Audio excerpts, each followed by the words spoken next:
Today we are going to start our next topic, distance from the sea, of chapter 3, climate. Take out page number 235. Places close to the sea have a moderate type of climate as compared to those located in the interior, even if they lie on the same latitude. This is because water heats and cools comparatively slower than land. When the warm air over the land rises, it is replaced by the cool air from the sea. This sea breeze cools the coastal areas in summer and warms them in winter. So students, here you can see two pictures. By this picture you can better understand. So I want to tell you that places near close to the sea means the coastal areas. These are not here in our Rajasthan. We don't have any sea. But if you will go to the south, in the Goa, in Kerala, in Tamil Nadu, Chennai, you will found Maharashtra, you will found coastal areas. So there, the people, those who are living near the coastal area, near the sea, they have moderate type of climate. Moderate means average type of, okay, average यानी कि medium type of climate है. ना तो too much cold is there, too much hot is there, as compared to those located in, जो लोग cities में, those who are living in the city and those who are living near the coastal areas, comparatively both of them have a difference. Okay, moderate climate होता है those who are living near the coastal area.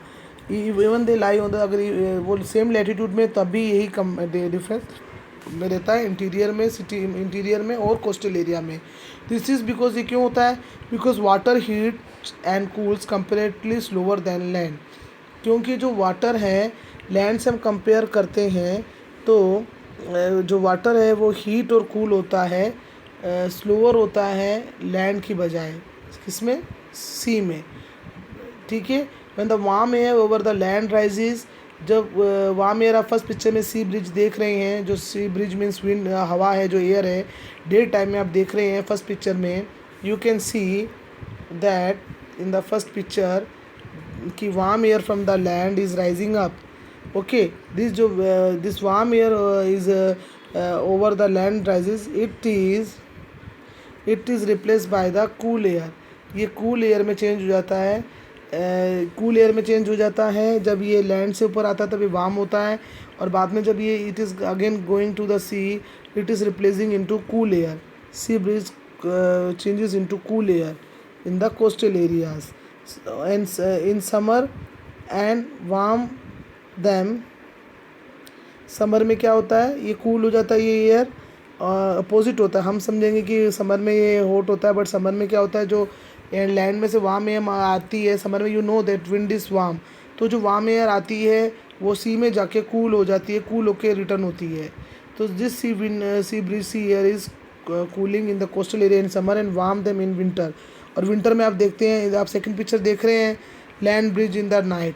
तो आप देखें, इसको compare करके इसी के example से by picture you can understand that in the winter opposite होता है. In the summer it is cooling down. Second picture में आप देख सकते हैं land bridge in the night. Same like that in the winter ये warm हो जाता है, जैसे आप नाइट में देख रहे हैं. Sun is not there, going down and moon is up. So here you can see the cool air जो लैंड में से होता है, जब वो सी की तरफ आता है तो क्या होता है, वो एयर सी में से वार्म एयर में चेंज हो जाता है. It is changing into warm air and it is rising. See, you can see a arrow is coming up. This is the bridge coming out from the sea, so it is changing into warm air. So opposite होता है. Summer में air is cooling down. Okay, warm air is coming from the land and it is going to sea and it is changing into cool air. And in the winters it is opposite to that. If you are comparatively in the winter, when you will see that from the land air is coming cool, but when it is going to sea it is changing into hot air, warm air. So now we are coming to our next topic, humidity. Humidity is the, yes students, humidity is the presence of water vapor in the air. Thus the degree of humidity of a place is related to its distance from the sea. Winds blowing over the sea collect moisture and make the climate in the coastal areas very humid. That is why the humidity in the Trivandrum is higher than in Bengaluru. Humidity makes us sweat a great deal. So students, in humid आप जानते हैं जिसको हम हिंदी में उमस भी बोलते हैं। ह्यूमिडिटी क्या होता है? ह्यूमिडिटी होता है presence of water vapour. Water vapour की जो एयर में प्रेजेंस होती है उसको हम कहते हैं ह्यूमिडिटी। दस the degree of humid of a place, जो किसी जगह की जो ह्यूमिड है, किसी जगह की ह्यूमिडिटी है उस प्लेस की, वो किससे रिलेट करती है? सी से रिलेट करती है। जितना सी से उसका डिस्टेंस होगा उस जगह की ह्यूमिड का जो एवरेज है, परसेंटेज है, वो उसी पे डिपेंड करेगा। ओके, जैसे कि आप कोस्टल विंड्स, आप कोस्टल एरिया में चले जाइए।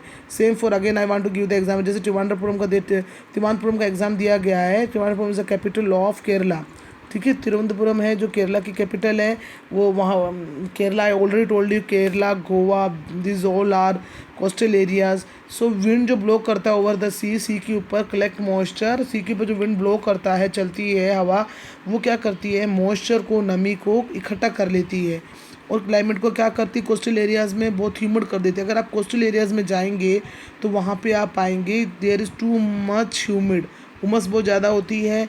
हमारी बॉडी में जैसे चिपकता है, एक स्वेट होता है, वो अलग है। ह्यूमिड का मतलब है एक अलग उमस होती है। जब हम बारिश के मौसम में देखते हैं कि क्लाउड तो आ गए हैं, मौसम भी क्लाउडी, एकदम black clouds are coming, but बारिश नहीं होती है, बारिश कम होती है, तो उससे क्या होता है? हमारे यहाँ पे भी ह्यूमिड एकदम से बढ़ जाता है, तो उससे हमें घबराहट होती है। वी वांट दैट कि भी जल्दी से बारिश हो जाए और एक ठंडक हो जाए। ना गर्मी होती है ना ठंड होती है, ह्यूमिड होती है, उमस होती है, जिसमें मॉइस्चर को वो कलेक्ट कर लेता है विंड जो चलती है, और वो एनवायरनमेंट में उसको ह्यूमिडिटी में चेंज कर देती है। That is humidity. That is why the humidity in the Thiruvananthapuram, जो आप देखेंगे तिरुवनंतपुरम में, आप देखेंगे वहाँ पे ह्यूमिड बहुत ज़्यादा है in compare to Bengaluru. Okay, Bengaluru से कंपेयर करेंगे, क्योंकि जो जितना सी के पास होगा, वहाँ सी के पास में जो बिल्कुल कोस्टल एरिया के नज़दीक है, वहाँ पे उतना ही ज़्यादा ह्यूमिड होगा इन कंपेयर टू बेंगलुरु। यहाँ लिखा गया है क्योंकि बेंगलुरु में डिस्टेंस इज़ मोर, सो इसीलिए वहाँ कम में, तिरुवनंतपुरम में ज़्यादा है। Humidity makes a sweat a great deal, और ह्यूमिड की वजह से हमारे बॉडी में स्वेटिंग यानी पसीना भी बहुत ज़्यादा आता है। हम बहुत ज़्यादा पसीने बहुत ज़्यादा महसूस होता है, फील होता है, and it is coming out because of the hot and humid, उमस की वजह से। So now coming to know more people who forecast weather, जो वेदर के बारे में हमें बताते हैं, that is meteorologist. They are able to do so with the help. वो कैसे पता कर पाते हैं वेदर के बारे में? हमको जो जानकारी देते हैं कि टेम्परेचर इस जगह का इतना है, यहाँ पे अभी बारिश होने की संभावना है, और यहाँ पे इतना टेम्परेचर, गर्मी का इतना तापमान पाया गया, या इतना टेम्परेचर को, यहाँ पे बर्फ़ गिरी, यहाँ पे ओले गिरे। तो ये सब हमको कैसे बताते हैं? They are telling us from the help of satellite. They are telling us with the help of satellites.